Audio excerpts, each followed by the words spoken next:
Heartless couple episode 3 छतरी part 3 तकरार। अंजलि जिस ऑटो से कॉलेज जा रही होती हैं, वो ऑटो अचानक से ही रास्ते पर खराब हो जाती है, जिस कारण अंजलि को उस ऑटो से उतरना पड़ता है और वो रुककर कोई दूसरी टैक्सी या ऑटो देखने लगती हैं।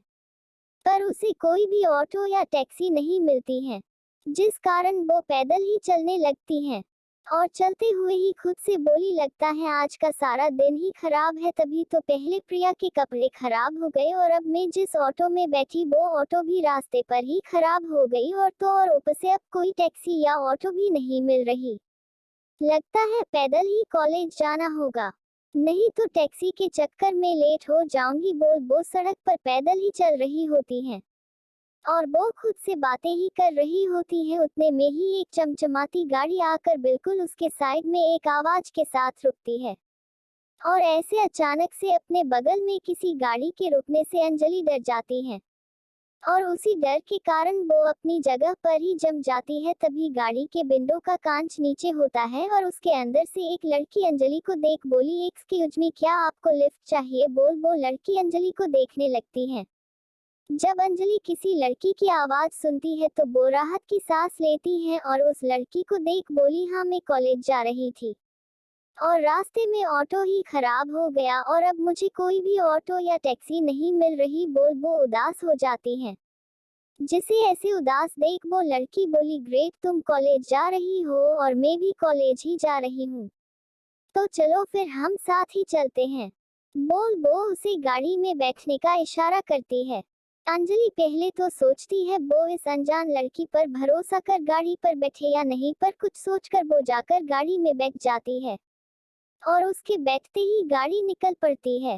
तब वो लड़की अंजलि को देख बोली, फ्रेशर? तो अंजलि भी हाँ में अपना सर हिला देती है। ये देख वो लड़की अपना हाथ आगे बढ़ाकर बोली, हेलो, मेरा नाम मेघा सूर्यवंशी है और मैं कुछ दिन पहले ही इंडिया आई हूँ और मेरा यहाँ कोई भी दोस्त नहीं है, ना ही मैं यहाँ किसी को जानती हूँ। बोल वो मुस्कुरा देती हैं और उसकी बात सुन अंजलि भी मुस्कुराकर अपना हाथ आगे कर बोली, हाय, मेरा नाम अंजलि रॉय है। बोल वो उससे अपना हाथ मिलाती है। इस पर मेघा बोली, तो क्या अब हम फ्रेंड्स हैं? देखो यार, मना मत करना, वैसे भी मैं यहाँ एकदम नई हूँ और मैं किसी को जानती भी नहीं। बोल वो अपना क्यूट सा फेस बना लेती हैं। जिसे ऐसे देख अंजलि मुस्कुराकर बोली, ठीक है, हम फ्रेंड बन सकते हैं। दूसरी तरफ जब प्रिया अपने घर पहुंचती है, तब उसे ऐसे गंदे कपड़ों में देख उसकी मोम बोली, प्रिया तुम तो मंदिर गई थी, पर तुम्हें देखकर ऐसा क्यों लग रहा जैसे तुम किसी से लड़ाई कर आई हो? बोल वो उसे ऊपर से नीचे देखने लगती है और अपनी मोम की बात सुन प्रिया चिढ़कर बोली, मोम मैं तो मंदिर ही गई थी, पर मंदिर में ही मुझे एक नीली आंखों वाला सफेद बिल्ला मिल गया जिसने मेरे कपड़े खराब कर दिए। बोल वो अपने कमरे में जाने लगती हैं, तो उसकी माँ उसे आवाज लगाकर बोली, बेटा ये तुम क्या बोल रही हो? कोई बिल्ला तुम्हारे कपड़े कैसे खराब कर सकता है? अपनी मोम की बात पर प्रिया कुछ भी नहीं बोलती और जल्दी से अपने कपड़े बदल घर से जाने लगती हैं और उसे ऐसे जाते देख उसकी मोम उसे बोली, बेटा तुम कब से किसी बिल्ले से डरने लगी जो अपने ही कपड़े खराब कर बैठी? अपनी माँ की बात सुन प्रिया अपनी जगह पर ही रुककर उन्हें देख बोली, मोम अगली बार वो बिल्ला मुझे दिख बस जाए, उसे तो मैं अपने पेट को नाश्ते में सर्व करूंगी। बोल वो बिना कुछ सुने ही वहां से चली जाती हैं और उसे ऐसे जाते देख उनके देवरा के बेटे की बीवी बोली, बड़ी माँ आपको नहीं लगता आपकी बेटी फिर किसी से लड़ाई कर आई है? अगर ऐसा ही इस लड़की का रहा तो मुझे तो डर है, इससे शादी कौन करेगा? बोल वो हल्का सा मुस्कुरा देती है और अपनी बहू की बात सुन प्रिया की, मोम तुम इसकी चिंता मत करो, सुमन बहू मेरी बेटी ने पहले ही अपने लिए पति और भाभी दोनों ही चुन लिया है, तो तुम्हें उसकी चिंता करने की कोई भी जरूरत नहीं है। बोल वो मुस्कुरा देती हैं और फिर अपने कामों में लग जाती है और उनकी बात सुन सुमन गुस्से में अपनी मुट्ठी भींचकर बोली, चिंता कैसे ना करो बड़ी माँ, जब आपकी ये बेटी और आपका बेटा दोनों हमारे रास्ते से नहीं हट जाते तब तक ये सारी प्रॉपर्टी मेरे पति की कैसे होगी? बोल वो मुस्कुराने लगती हैं सुमन प्रिया के डेड के छोटे भाई के बेटे की बीवी है जो कुछ साल पहले किसी हादसे में मारे गए। तब से उनके बेटे और बहू जिन्होंने लव मैरिज की थी, इस कारण उन्हें घर बाहर कर दिया गया था, वो अपने मोम डेड के जाने के बाद यहाँ आकर रह रहे होते हैं। कोष्टक। दूसरी तरफ जब मेघा की कार आकर कॉलेज के सामने रुकती है तो दोनों ही लड़की कार से बाहर निकलती हैं और मेघा अपने ड्राइवर को देख बोली, अंकल अब आप जाइए और मुझे कॉलेज खत्म होने के समय पर पिक करने आ जाना। जिसे सुन वो ड्राइवर हाँ में अपना सर हिला वहां से चला जाता है। तब अंजलि और मेघा दोनों ही उस कॉलेज को देखने लगती हैं। तब अंजलि खुद से बोली, लगता है प्रिया अभी भी नहीं आई। बोल वो उदास होने लगती हैं और उसे ऐसे उदास देख मेघा उसके कंधे पर हाथ रख बोली, क्या हुआ अंजलि, तुम ऐसे उदास क्यों हो? कहीं तुम्हें कॉलेज में होने वाली रैगिंग से तो डर नहीं लग रहा ना? बोल वो मुस्कुरा देती हैं। इस पर अंजलि बोली, वैसे तुम्हारी बात तो सही है, मुझे ना इस रैगिंग से डर लगता है। और मेरी बेस्ट फ्रेंड प्रिया वो भी अभी तक नहीं आई। बोल वो फिर से उदास होने लगती हैं और उसे ऐसे उदास देख मेघा बोली, अरे इतना क्यों डर रही हो, चलो हम अंदर चलते हैं। बोल वो दोनों ही अंदर जाने लगते हैं तो वो दोनों ही देखते हैं कुछ लड़के अपनी गाड़ी के ऊपर चढ़कर बैठे हंस रहे होते हैं और उनके सामने ही कुछ लड़के और लड़कियां अपने कान पकड़े उठक बैठक लगा रहे हैं और कुछ स्टूडेंट वहीं पर खड़े उन पर हंस रहे हैं। ये देख अंजलि थोड़ी डर जाती है और उसे ऐसे डरते देख मेघा बोली, अरे बस भी करो ऐसे डरना और चलो मेरे साथ में हूं ना। बोल वो उसका हाथ पकड़ अंदर जाने लगती है। तभी एक लड़के की नजर उन दोनों पर पड़ती है जो उन दोनों को देख बोला, ओ हेलो, व्हाइट सूट और रेड टॉप कहाँ जा रही हो? बोल वो उन्हें देखने लगता है और उस लड़के की बात सुन मेघा अपने आसपास देखने का नाटक करते हुए बोली, किसे, क्या तुम हमें बुला रहे हो? बोल वो मुस्कुरा देती है और उसे ऐसे मुस्कुराते देख वो लड़का रोकी से बोला, भाई ये दोनों लड़की तो कितनी ज्यादा सुंदर है। बोल वो अपने सीने पर अपना एक हाथ रख लेता है और अपने साथी की बात सुन रोकी भी उन दोनों लड़की को देखता है, साथ ही उसके साथी भी, और उन सबको ही वो दोनों काफी ज्यादा सुंदर लगती हैं। तभी रोकी बोला, बात तुम्हारी बिल्कुल सही है, ये दोनों तो सच में एकदम किसी खिला हुआ फूल की तरह हैं। बोल वो दोनों को ऊपर से नीचे देख अपनी तरफ आने का इशारा करता है। जिसे ऐसे इशारा करते देख अंजलि तो डरने लगती है, पर मेघा उसका हाथ पकड़ मुस्कुराते हुए उनके सामने जाकर खड़ी हो जाती है और मुस्कुराकर बोली, जी कहिए, आप सबने हमें ऐसे क्यों रोका? बोल वो एक एक कर सबको देखने लगती हैं।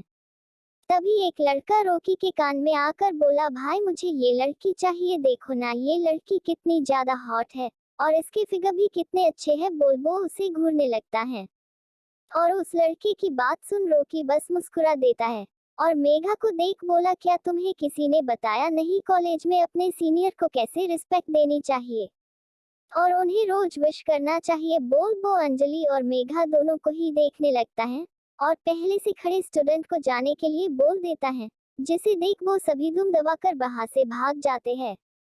रोकी की बात पर मेघा बोली, नहीं तो मुझे नहीं पता क्या रैगिंग जैसा भी कुछ होता है, पर जहाँ मैं पहले पढ़ती थी वहाँ तो ऐसा कुछ नहीं था और मैंने तो सुन रखा है अगर कोई सीनियर किसी जूनियर के साथ रैगिंग के नाम पर अपनी मनमानी कराता है तो उसे जेल भी हो सकती है। बोल वो अपने दोनों हाथों को बांधकर उन्हें ही देखने लगती हैं।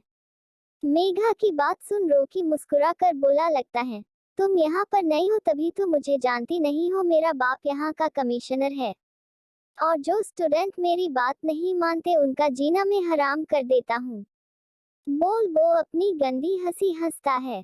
इस पर मेघा डरने का नाटक करते हुए बोली, अच्छा सर आपके पिता यहाँ के कमिश्नर हैं, आपने मुझे पहले क्यों नहीं बताया? बोल वो डरने का नाटक करती हैं और उसे ऐसे डरते देख अंजलि हैरान होती है तो वो सभी लड़के हंसने लगते हैं।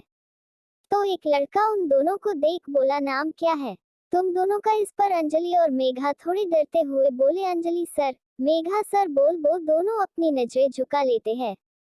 तब उन्हीं के गैंग की एक लड़की अंजलि को देख बोली, ये क्या पहन रखा है तुमने, सलवार सूट? क्या तुम किसी गांव से उठकर आई हो जो तुम्हें ये भी नहीं पता कॉलेज में कैसे कपड़े पहने जाते हैं? बोल वो हंसने लगती हैं और उसकी बात सुन अंजलि अपना सर और भी ज्यादा झुका लेती हैं। तब एक लड़का अपनी जगह से खड़ा होकर बोला, अच्छा चलो ये बताओ डांस आता तुम दोनों को, चलो अब डांस करके दिखाओ इस। और अंजलि बोली, सर हमारी क्लास है, हमें क्लास में जाना है, नहीं तो हम लेट हो जाएंगे। अंजलि की बात सुन वो लड़की बोली, अच्छा ठहर, चले जाना, पहले दोनों नागिन डांस तो करके दिखाओ फिर चली जाना। और जब तक तुम हमारी बात नहीं मानती तब तक तुम दोनों को जाने नहीं देंगे। इस लड़की की बात पर अंजलि रोनी सी आवाज में बोली, मुझे नागिन डांस नहीं और मुझे भी नहीं आता। मेघा बोली, तो रोकी बोला, तुम्हें जो आता तुम वही करके दिखाओ, और कुछ नहीं करना तो हमें जो करना है तुम हमें वो करने दो। बोल वो हंसने लगता है। वो हंस ही रहा होता है, उतने में ही एक तेज रफ्तार के साथ एक महंगी और चमकती हुई गाड़ी गेट के अंदर आती है। और आते ही वो ठीक रोकी की कार के बाजू में ही अपनी कार पार्क करती है, जिस कारण वहां पर बैठे सभी लड़के एकदम से हड़बड़ाकर वहां से हट जाते हैं। और रोकी गुस्से से चिल्लाकर कर उस कार को देख बोला, कौन है जिसकी इतनी हिम्मत जो मेरी कार को धक्का दे और मेरे ही बगल में अपनी कार पार्क करे। बोल वो उसे देखने लगता है तो गाड़ी के अंदर से किसी लड़की के सुंदर और गोरे लंबे पैर बाहर आते हैं।